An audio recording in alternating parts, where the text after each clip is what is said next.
the gang and the everything EOS family there. We got Crypto Feez, the crypto type, EOS Apologist, Enrique, aka the Mandela, and so many others as well that I'm probably forgetting. So if you like good content, definitely hit those guys up. Crypto Feez with his nightly videos.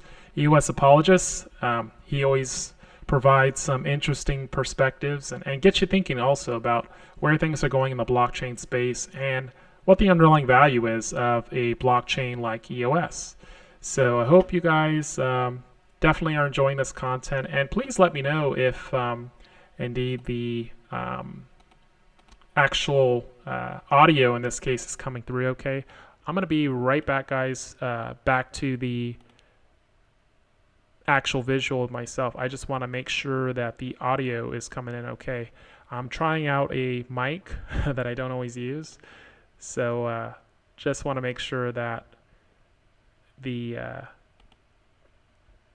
content is quality here. Give me 1 second, guys.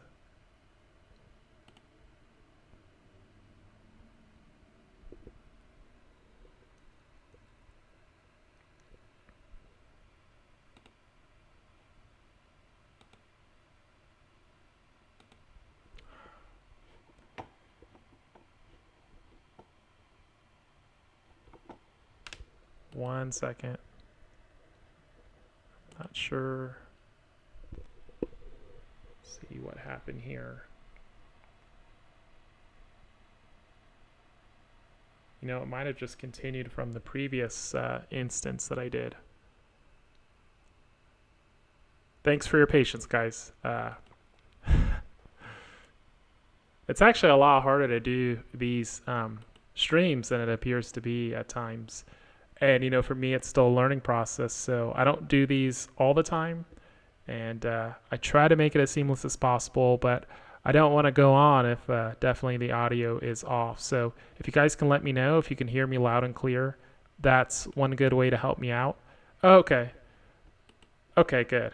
I see you, Blue Sky. Thank you. Thanks for the feedback. Okay, so with that said, let's get on with things then. Sorry about that again. Let me go back to my other visual. Okay, so we're back. Sorry about that. I just wanted to make sure I wasn't wasting your guys' time, because if I would have kept going and this audio would have been crappy, I know I would have gotten a lot of crap for that, and I would have given myself a lot of crap for that, because definitely tonight is one of those nights. Definitely don't want to miss this show. So smash the likes button if you like this content, and definitely if you have questions as we go along, please hit the like button and ask your question, because I have the chat pretty much on the side of my screen here, and I could see your questions and comments as they go through. If you guys are interested in following along, you can actually find this Google patent, or you could find this patent on Google Patents. It is the patent number is shown there on the screen, so I won't read it out, but I'm sure you guys can find it. I know also Zach Gall, shout out to him once again, had posted the link to the patent. So what I had done today, guys, is I had actually went through, I got a tea, usual Friday, a little bit of a fast, not a huge fast. I'm actually going to be eating a little bit late tonight, but what I did is I went through this entire document and I took some notes to talk to you guys about what I thought was pretty interesting about it, and want to give you guys a Cliff Notes version of what it is this patent is discussing and why it's important to the blockchain space, not just, in my opinion, EOS, but overall what it's actually looking to do. So with that said, let's get into it, guys. The abstract just goes over what it is trying to do, and essentially in a nutshell, for anybody who's curious about what this is actually all about, Dan Larimer, CTO of Block One and formerly developer of Steemit, has come up with a submittal and a grant of a patent for essentially creating a decentralized, secure digital identity.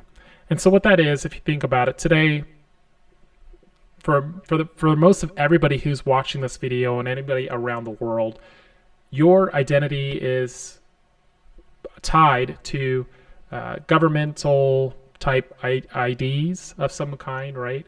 Of course, you have other forms of identity through your family and through who you know, but any access to facilities and applications and payment systems, most of those would be tied to some kind of an ID and AML KYC. And so what we're really seeing here is the first attempt by arguably anybody really in the blockchain space to make a serious attempt at formalizing a method to create decentralized identities where the person is unique within that system. They do have a digital identity, but it's not necessarily tied to their governmental ID or their name. So you might ask yourself, well, how can someone design a system like this? And so that's kind of what we're going to go over today. A little bit of history here before we get into it. You can see on the right screen there the events. So whenever you look at these patents, you'll see a list of events, and it kind of gives you a timeline as to when some of these things got started. So you could see that on December 11th of last year, Block 1 actually filed their application for this patent with Dan Larimer, and the patent application was granted on June 18th. So it wasn't too far from the June 1st event, but it would have been a little bit after that. And then the application status is active as of August 16th. So this is all relatively new, and the anticipated expiration is not till 2038. So really exciting stuff. We're going to get into it, guys. First section here goes over background. So this is talking about the challenges with the current systems we have in place today. And there are two, in my opinion, two notable challenges, and you can read through everything they say here. But the main challenge that we have is the dependencies on governmental issued documents to establish identity. That's the first big challenge.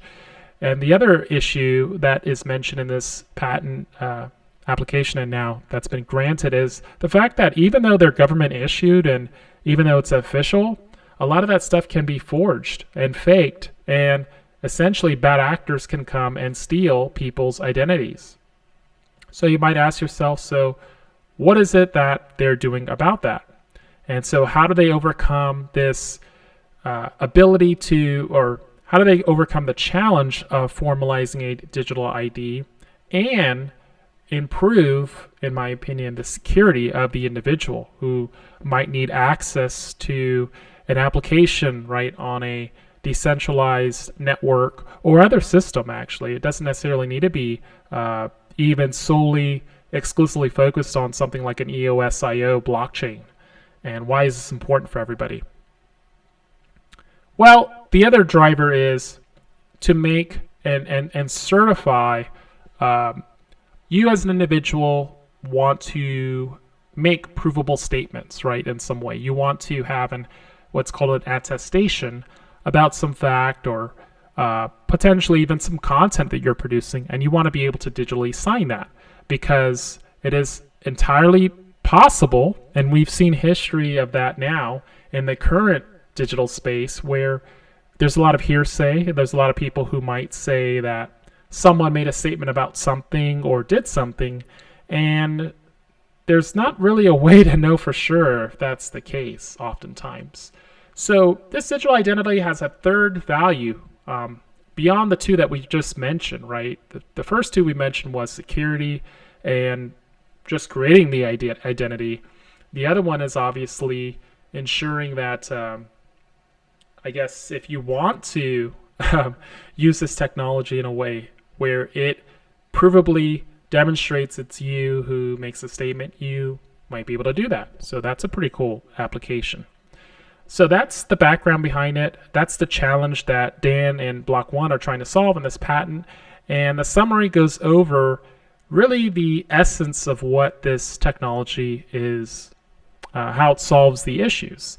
And so really what it comes down to is verifiable digital identity being developed through what it seems like is a method of imagery, facial recognition, and a embedded environment within a lot of your phones that you have today.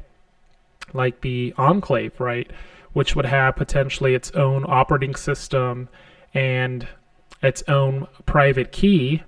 Okay, so a lot of the times today, and the older phones may not necessarily have this, but I guess where they're going with it is if you can create a hardware system, if you can create an embedded, secure hardware environment within a phone that is isolated from other systems, it basically has the ability to control the interactions with the microphone, interactions with the camera, right? It has ability to scrape and extract geolocation services.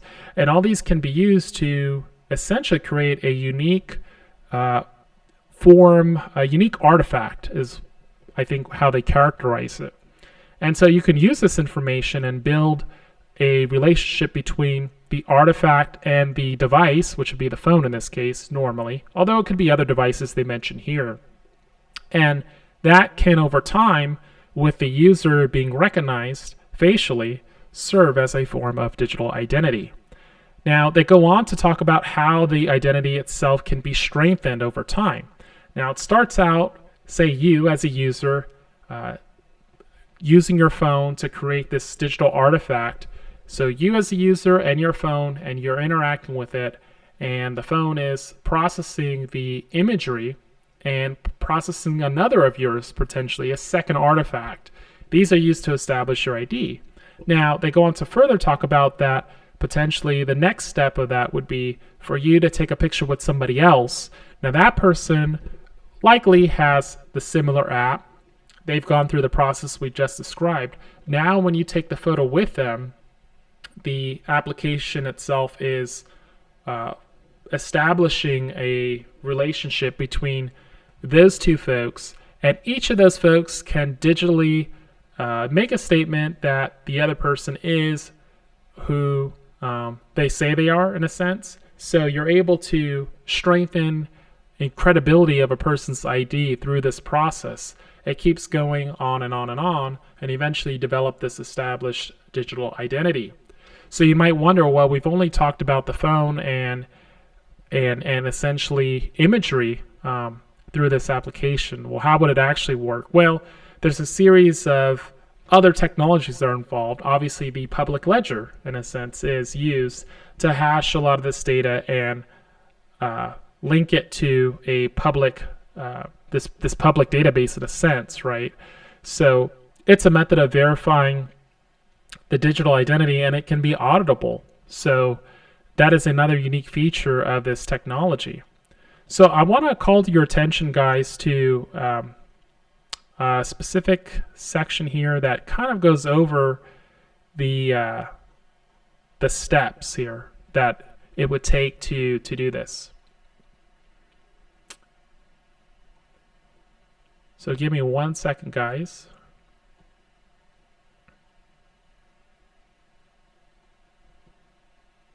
And let's see if we can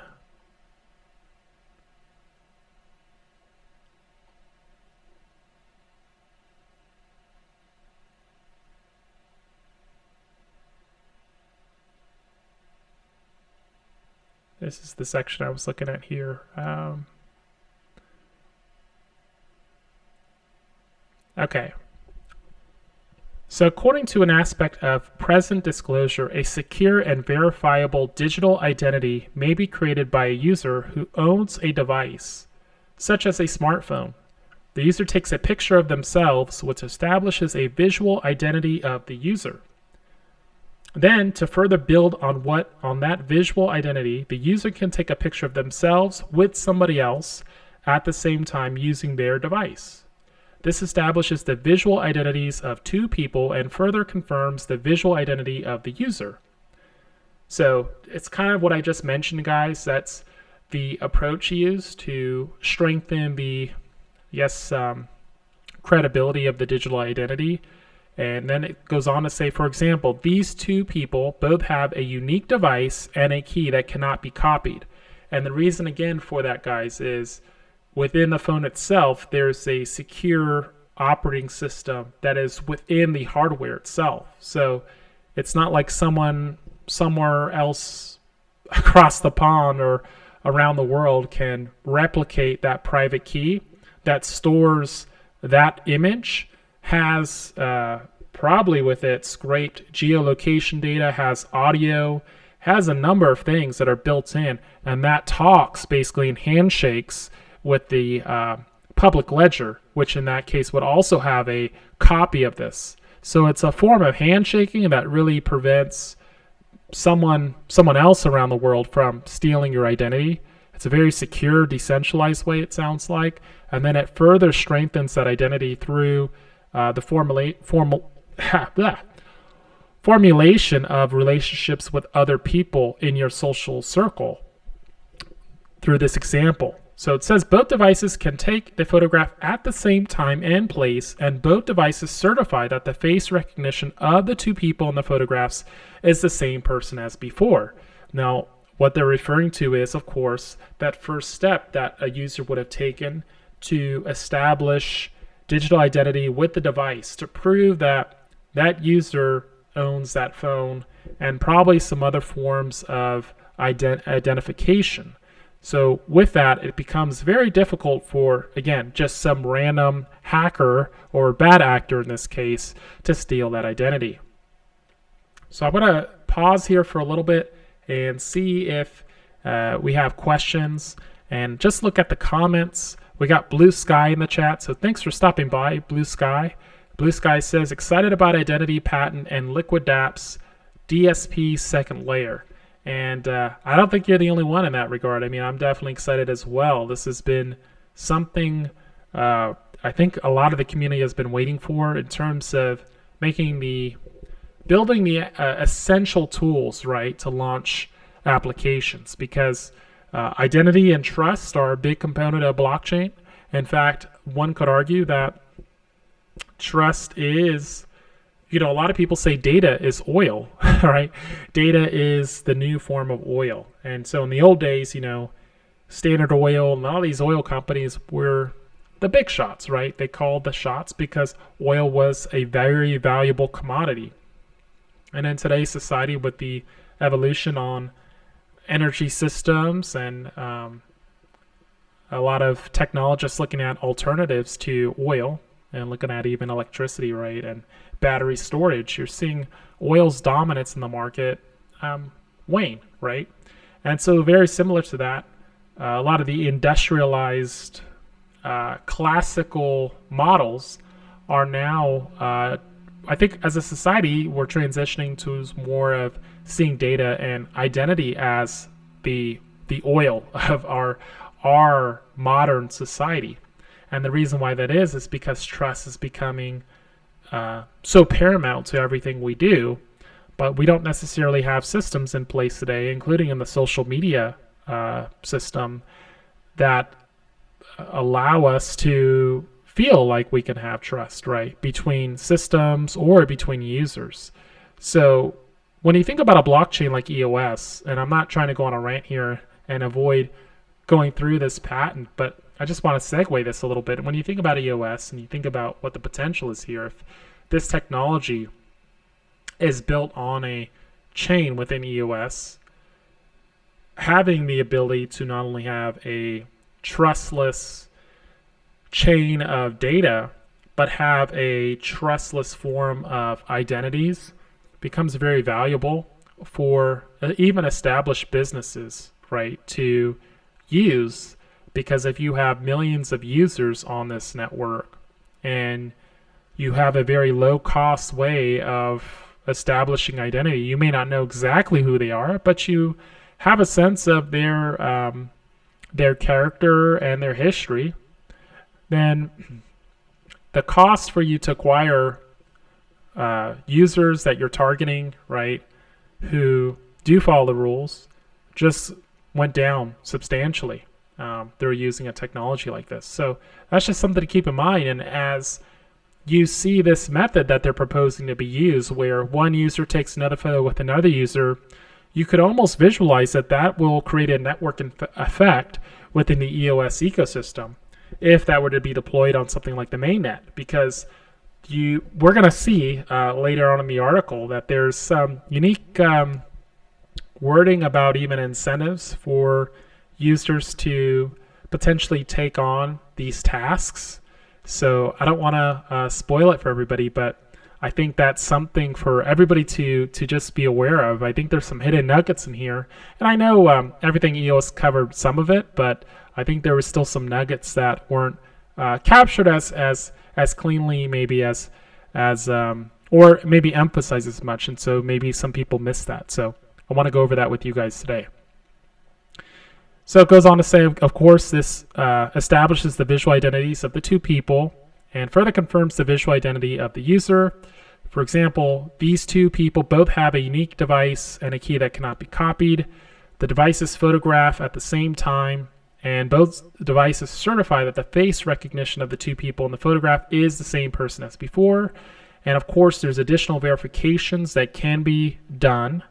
So that's something to note. And so it says that as the user takes more photographs of themselves, either alone or with other people, their digital identity associated with their device becomes more established with their device, more established and secure. This is because the relationships of a person has in their lives is what makes them unique. So it's not government IDs, it's really the relationships they build. And ultimately, you can imagine that another way to think about this is the more relationships you can build on this evolved modern system, the more value is shown or obvious, right, to others, the more credibility you have.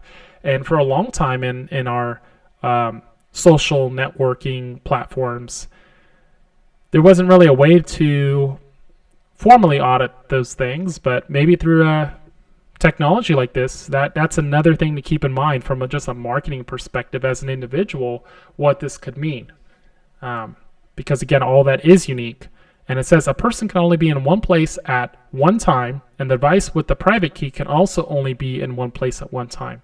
As a result, the location of the device and other device users it is associated with becomes a unique and difficult to forge identity. So that is key, guys. That's how this works.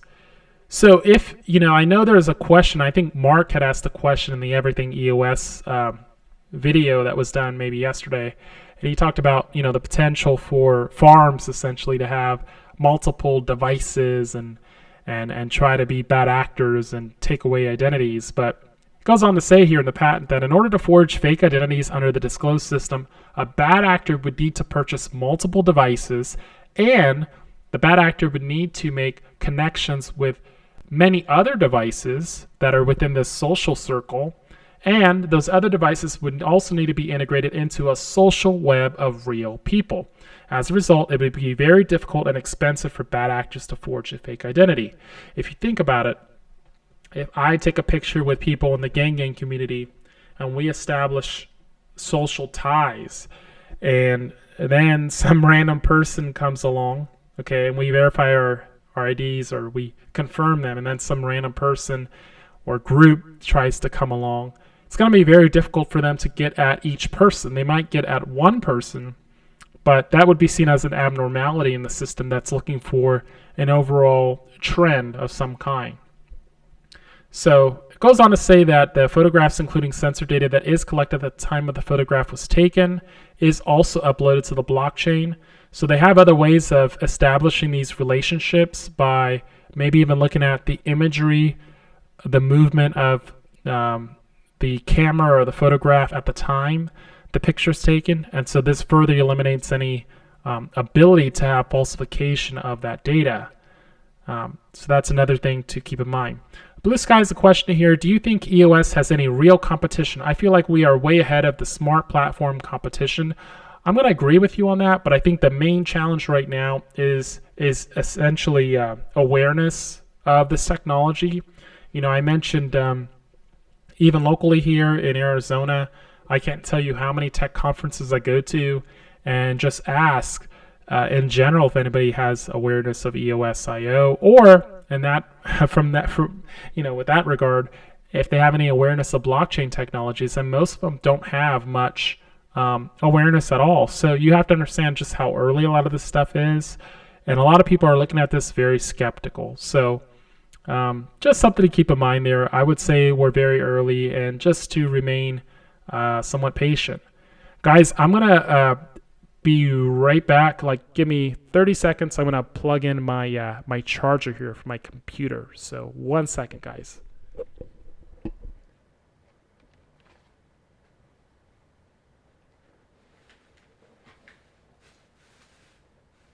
Last thing we want is the stream to basically shut off.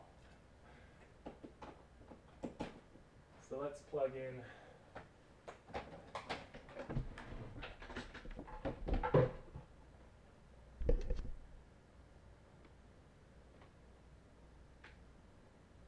And we're back. Okay.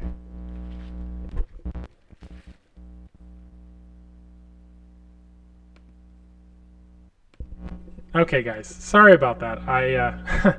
Computer was getting hungry. It was out of battery, and so I wanted to plug it in so I could keep going with you guys here. So I agree with you guys. I mean, we're way ahead of the competition, I think, and it's just going to take, in my opinion, patience. It's going to take a lot of patience. Marcus says, EOS technology and time is on our side.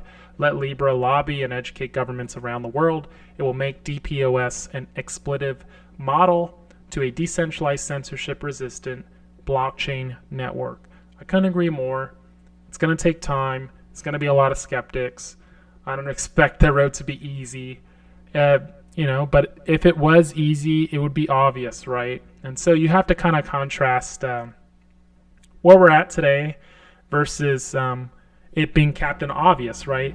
And what I mean by that is Captain Obvious, there's no information asymmetry. When you get to that stage where it becomes so obvious about stuff, the risk reward goes away, right? Because it's so obvious. So I think right now we're in a good space. I just really got excited when I took a look at this technology. It does have some trade-offs, and we're gonna discuss that as well. Some potential disadvantages or things we need to be aware of as users, but it has certainly some advantages. So that's in a nutshell how the tech works. Again, uses one person, they take a photo, they establish the link with the device, and that device has an embedded hardware environment, and within that hardware environment it says in this patent that it also has its own operating system, so it's isolated from the rest of the operating system within the phone. And so what that means is if someone tried to hack that phone, or someone tried to hack the phone, they wouldn't be able to necessarily get into that embedded environment. And if they try to modify the hardware, it could be recognized. I'm just reading between the lines here. It could be recognized through somehow the blockchain, maybe through some kind of a hardware signature. So Vincent says he's listening while falling asleep. So hey, welcome to the chat. Vincent says we are. Identities is the game changer. I came in last minute. We are talking about the patent thing that came out. Okay, got it. Sorry if I'm not participating in the chat much. That's okay. Welcome aboard. If you like the content, hit the like button and let's keep it going. So the disclosed subject technology further provides improvements to functioning of the computer itself because it improves the security of the computer and reduces the cost of resources for validating identities. Specifically, a private key is immutably tied to the hardware of a device.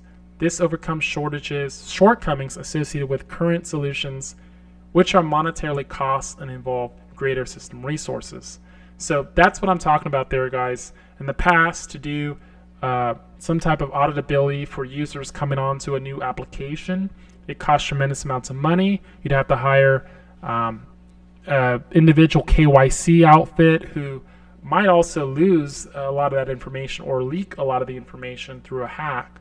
So this takes care of a lot of that. I mean, it doesn't take care of it on the front end because the governments are unlikely to just trust this strategy on the front end of where we are today in terms of regulations.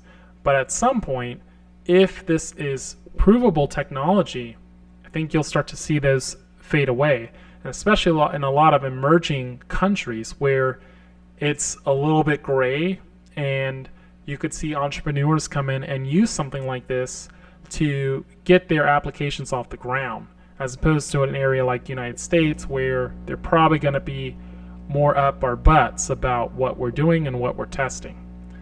Marco says, I still have to wrap my mind on this identity verification patent, but thank you for reading into it. Yes.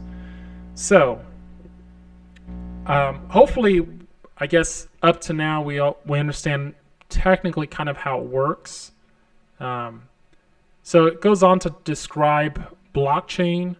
That's no different than what I think we understand as blockchain, but it goes on to talk about the sample architecture, which again uses hashes. So it's really no different, but the thing is, as the users continue to take photos, obviously all those are hashed, and in each block, it goes all the way back from the beginning, right? So as the years were to go by for a user, it's going to become even more difficult for someone else to basically steal that identity. The one question I did have with this is, if someone loses their device, how can a user restore essentially their identity? So that's a question that I wasn't sure I guess we got details on in reading this patent, but if you guys find something that suggests otherwise, definitely let me know. So it goes on to say that the hashing can be accomplished through many of the different SHA or SHA or digital signature hash algorithms. But here's the part I want to call to your attention. Here's the exciting part. It's all exciting, but I mean, this is the interesting part. It says in operation, rewards may be issued to users who add blocks to the blockchain system. This rewards may include monetary fees or other incentives that may be spent either within or outside the blockchain system. In order to maintain fairness of reward distribution and to ensure the integrity of the blockchain system, users must compete with each other to add each block. For example, users competing to add block 110B to the blockchain system must include a proof of work to be considered valid. This proof of work is tied to the nonce and is verified by other users, other nodes, each time a block is added. And so it goes on to talk about that. But one of the things here is it mentioned like different types of algorithms. And, I was thinking it would say like delegated proof of stake and proof of work. But it also talked about like distributed proof of stake. And so I was kind of curious, guys, if you guys were aware of that characterization of technology, because I don't think I've heard of that, and I'll see if I can find it here. It's like distributed. Let's see if, because I was reading it earlier today, and I came across that discussion. So I'd like to know if anybody here is aware of what that would mean. And if you guys are reading along with me, you can even just search for that. I tried to, for some reason my search isn't, oh, there it is. Distributed.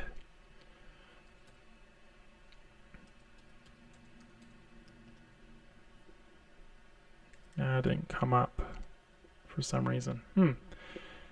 Okay, well, it didn't come up for some reason, but if I do, oh, here it is. So guys, it says here, although a proof of work system has been described, it is understood that the implementations also apply to other types of systems, regardless of distributed consensus protocol, including but not limited to distributed proof of stake. So is that, I mean, I'm wondering if is that just a generalization of a form of delegated proof of stake? I'm curious why they chose to use that term over delegated proof of stake. Seems very minor, but I don't know, guys. What do you think? I'm going to be right back. I got to turn off my stew. It sounds kind of crazy, but I'll be right back, guys. Give me about 30 seconds. Be right back.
make stews and turn out perfect. Kind of had a little spill there, so let's clean that up. Sorry about that, guys.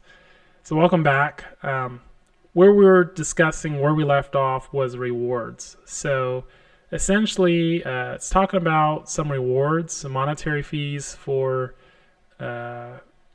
basically processing these blocks. So I'm curious if that's just a generalization of the current delegated proof of stake system, or if this is going to be some kind of other system. It also kind of cites proof of work systems, but it says it's understood that there's other types of systems. So this technology appears to be more of a generalization and not limited to DPoS, which is kind of interesting. So it goes on to talk about the system for creating digital identities, and again, it's very similar to what we just discussed. So the device includes a private key. It's tied to the hardware of the certified device. I'm not really sure what is meant by certified. So that would be another question, but it goes on to talk about different mediums.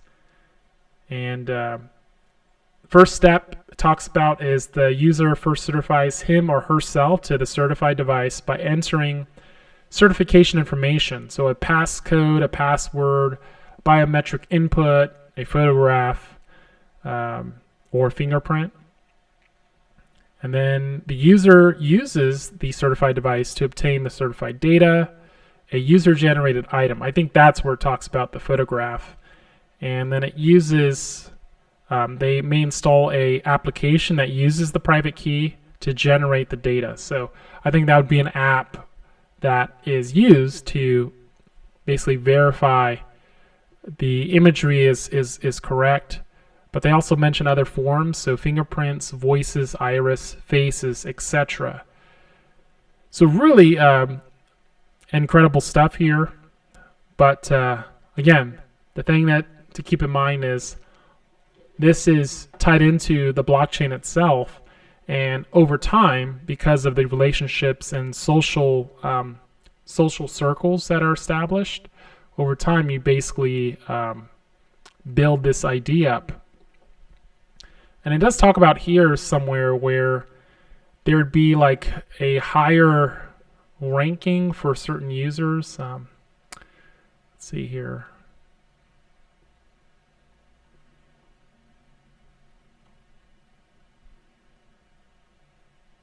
Here, according to an additional aspect of the present disclosure, the user may be designated as a trustworthy source. For example, once the user has uploaded a threshold amount of certified data and has been active for a defined period without issues or otherwise, the user may become designated as a trustworthy source. Once designated as a trustworthy source, whenever the user interacts with another user, i.e. takes a photo of or with another person, the interaction can be given higher credence, higher trust.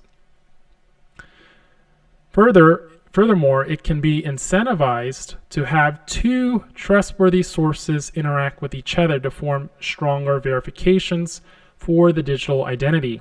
In this way, anomalies may be detected quicker as well, because if trustworthy sources suddenly interact with random strangers, which are outside their circle of trust, then it can be inferred that an attempted breach has occurred.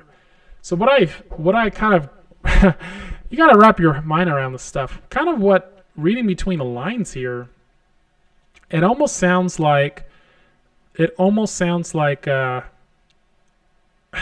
you know, to me, guys, it almost sounds like this users in this system will play a role of proof of work. Because if you think about it, a user that has high trustworthiness on this network, who's forming all these bonds and is doing all these pictures and has done it for a long period of time, let's say they're doing it for 6 months or a year after it launches, which isn't a long time in traditional systems, but is a long time in blockchain systems. And if you go many years after that, that person probably would be characterized as a very trustworthy source. And they're basically establishing this form of work. to audit and validate an attest test and put their credibility on the line for that person. So I have to imagine that there will be a form of reward for that work, some kind of an incentive, maybe not directly from B1, but I think inherently developed in the system to give that incentive to people, right? So this is going to be very interesting to watch. That was one of the things I wanted to bring to your attention. And again, I don't think it was discussed as much in some of the other folks' videos, so I thought I'd throw it out there. And it talks about, again, collecting short bursts of information, timestamps, photographs, logs, and relationships. That, again, that part is less interesting. I think the main part I found was very interesting is this proof of work and over time, these incentives they talk about, what that could be.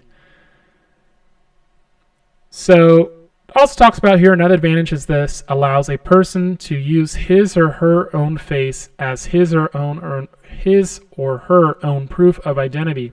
Conventional forms of identification have avoided using solely a person's visual or biometric features because these features may be easily spoofed. For example, a person's face is public for everybody to see and could be spoofed by creating a mask of a person's face. However, in the implementations described herein, so in this application, it is not just the visual representation of the person that creates the digital identity, but it is also the relationships the person has with other people that are not easily faked in addition to their face that secures their digital identity. So if you think about it as an individual, you have a relationship with your family, your best friends, maybe the school you went to, certain things, certain locations, and it's very hard to recreate all those and form a longer chain or longer, chain of data to suggest that this bad actor is really you. It's very hard to do because you'd have to basically not only hack that person's phone, the person who they're targeting, you'd have to hack all their friends' phones. And as their network, their social circle becomes greater and greater, that becomes much more difficult. So intuitively, this makes a lot of sense to me, guys. It just goes on to talk about other forms that they're going to integrate here. GPS location. So you have to imagine that may play a role here, that proof of location concept or project we heard about at the San Francisco Hackathon. And I know a lot of VCs have pumped money into that project. I have to believe that that project is actually playing a role in this technology, just by that hint of location. You're also going to see other things as well. I think there may be some interactions with either even networks that a user is connected to.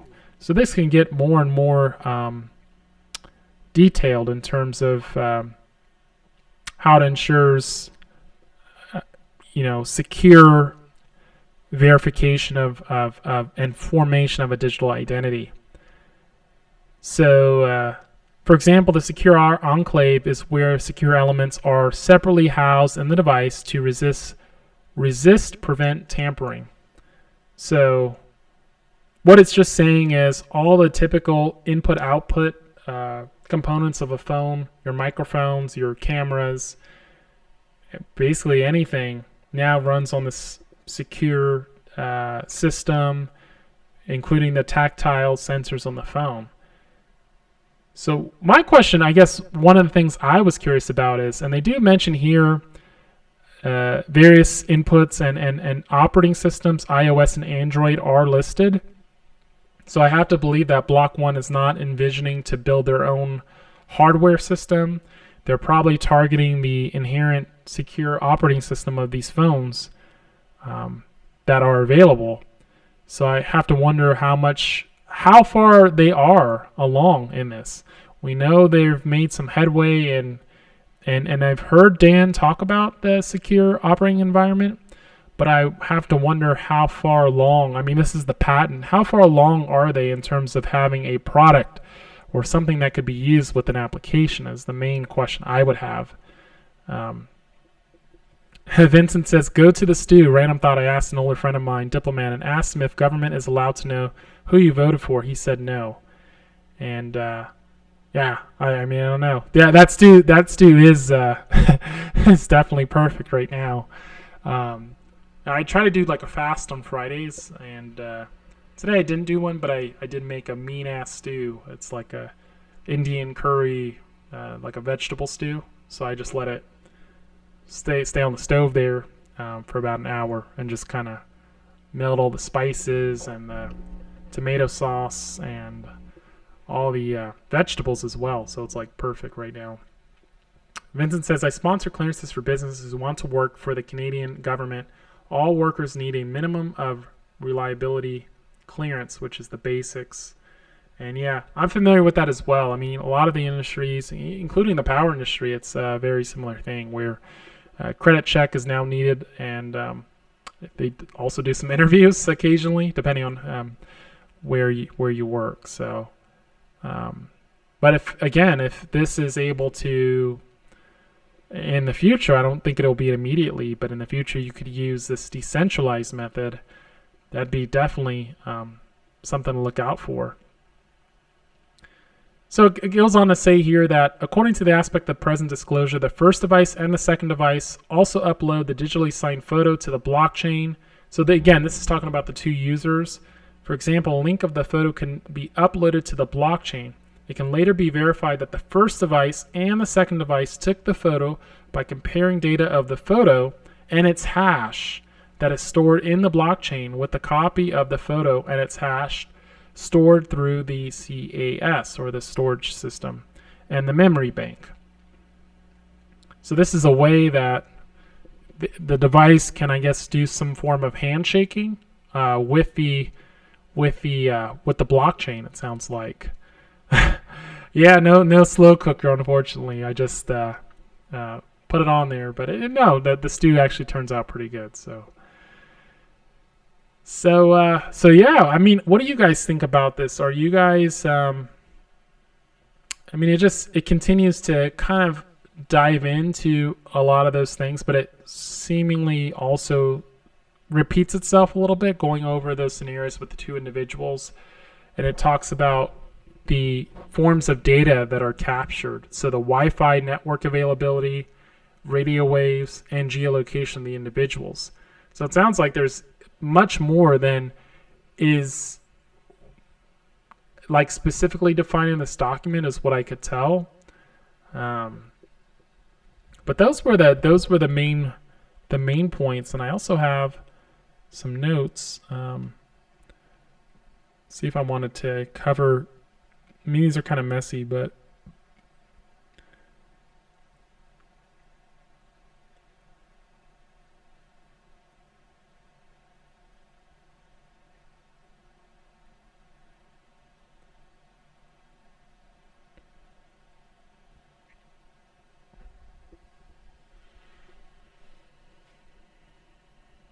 I think we covered all those things, how it records other forms of data, not just the picture.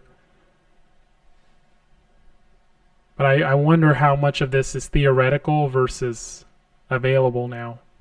It also then talks about here somewhere in that patent, and what I did is I went through it, I read it, and then I kind of highlighted the sections I thought were interesting. It talks about possibly a third-party certifier being used to authenticate users.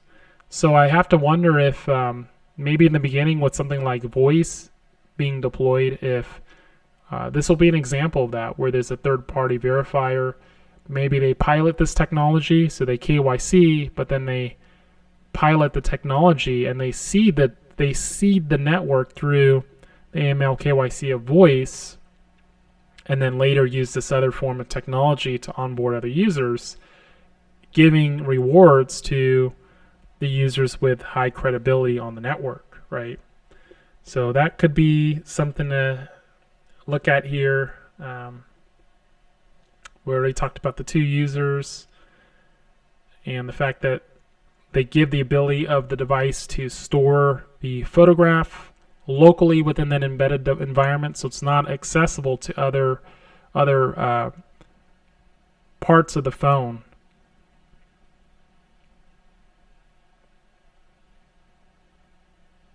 And those geolocations I mentioned, it sounds like they're going to do handshaking between the phones themselves. So if you have two users that are doing that attestation and verifying, their identity between themselves, the phones themselves are going to talk in some way through the geolocation, time of day, latency communication between the devices. So that was another little nugget I found.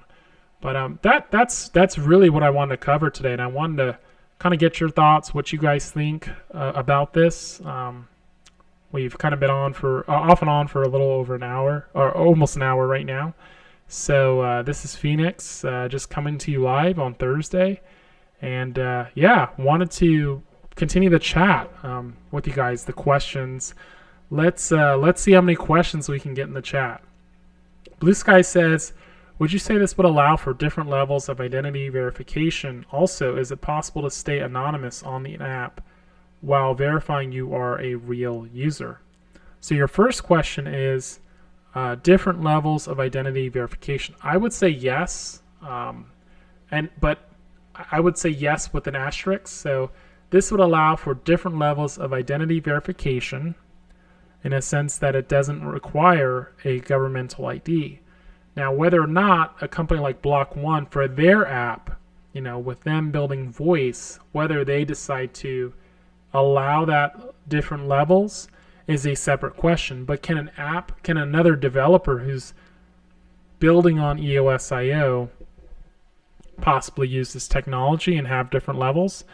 I would say the answer is yes. It remains to be seen, if this is actually available or even if the technology is provable. So I guess that's our next question, guys, right? It's trying to get some hints as to how far along Dan Larimer is in developing this technology. And to your second question, staying anonymous on an app while verifying you're a real user, I guess you have to define what is meant by anonymity, because one of the key components of this technology, if you remember, was that you're essentially taking photographs of people within probably your social circle. Doesn't have to be, but it's, you're going to have some of those things. So if you have this app collect that data and it has geolocation, it has your elements of your social circle, and it can be audited, one has to wonder how secure that would be. And that would be something I'd be concerned about. I mentioned to you guys before, I want to talk about before we wrap up the show, some of the concerns I have. One of the main concerns I'd have is that, what do we mean by auditable? Because if you're uploading pictures on this auditable chain and it has other data like geolocation associated with it, or it's very obvious who your circle is, does that start to allow you to become a easier target for stuff? If that ID is also linked to your account, does it start to allow you to become more of a target? So those are the things I think I'd like to know a little bit more from Dan about, because I didn't get a sense from this patent that those concerns had been addressed. It talks about the photograph and other ancillary identification data being uploaded. I assume it's hashed, so maybe that's the answer. So it's secured, but it's auditable. Like, you can prove that a device and with a private key uploaded this data, but the actual content of it is maybe not auditable in that regard. But we're going to have to see. Looking at the comments here, Vincent says, Brookfield Integrated Solution, private company who got business to bid on the government contracts. That company's in charge of passing security checks and works with the government to do it. There is a way. So, yeah, I don't know. I just, again, there's trade-offs with this technology. One of it being how could it be abused, right? If there's all this information on the network about a user or a group of people in this social circle, can that then become make the user a target of some kind? And so we'd want to avoid that, obviously. So if you guys have more questions, definitely throw them in the chat. Blue Sky says audible but not exposed would be cool. I think that's what it is, but I mean, yeah, I mean, I think in reading this, it sounds like that, but then there were a couple areas, guys, and like I said, I read this whole thing earlier today, and there were a couple areas where it seemed to hint like it was auditable in the sense that you'd be able to know who attempted to commit fraud. Now, what I would imagine that would be, how I would imagine that would form is, I think it would be auditable to the users who need the information but not exposed to the general public. And here's what I think would happen. I think what could happen is, let's say you are some kind of a target. Someone wants to impersonate you or something. So they take a photograph with somebody else, and somehow it links back to you, to your device. When it gets to your device, it prompts you to sign if that user is you, but it also shows maybe other people in the photograph with that person, the imposter. And in that way, that person's ID, that person's digital identity, not their name, but their digital identity on this network would be known to you. So if it was like one of your friends and they teamed up with somebody else to try to impersonate you in some way, and somehow it slipped through the app, I think it would still come back to your phone for you to digitally sign that that user is actually you and you were there. And so you would immediately know that there was some kind of a fraud going on with you. And I would imagine that you could also, they would also have some kind of a feature to filter who you get those requests from. So you as an individual, as a user, I would imagine, could basically drill those down to only specific people. So it wouldn't be just any random person who could do it, who could impersonate you. They'd have to go to specific trusted people in your social circle and co-opt them or have them play along with something like that. And you would also have to still sign that it was you. So I don't see that going well for that. I mean, I see the technology holding up, I guess, in that scenario. Vincent says, I got so many weird phone calls and I wonder if they used it to copy my voice. I mean, it's possible, but again, voice is just one of many identities of a person. So, I mean, even with a voice, it's hard to, I think it would be hard in the deepfake with this hardware as they're describing it and the software. It sounds like it's going to be much more difficult for them to pull off these deepfakes, because you not only need to deepfake one person, you would need to deepfake several people within the person's social circle to pull it all off. And so that's the real driver of the value that is being created through this that can be audited. And there's accountability for those that do try to impersonate you or help that person impersonate you. So with that said, this is Phoenix coming to you on a Friday. I hope you guys enjoyed the show. If you did, hit the like button. Consider subscribing to my channel. I did mention that as the weather gets cooler here in Phoenix, I'm going to return back to my hiking videos and kind of the old school way of doing things. It is just so hot here, guys. I mean, it's like super hot to the point where it's not even, you can't really do anything outside between the hours of like 9 and 9. So basically staying inside until then. But hopefully in, a month or two, I'll be back out there. Blue Sky says, I think radio wave records have some super interesting and powerful possibilities. You could use it proactively. Yeah, there's all kinds of stuff really to do. And Blue Sky, that is mentioned in this patent. So no doubt there's all kinds of plans that we are probably not even aware of. So with that, guys, I'm going to go grub on some stew. I hope everybody's having a fabulous Friday, wherever you are, wherever you may be. And I want to thank you guys for tuning into the channel. So until next time, this is EOS Phoenix, and signing off. Go EOS, and shout out to all you guys for tuning in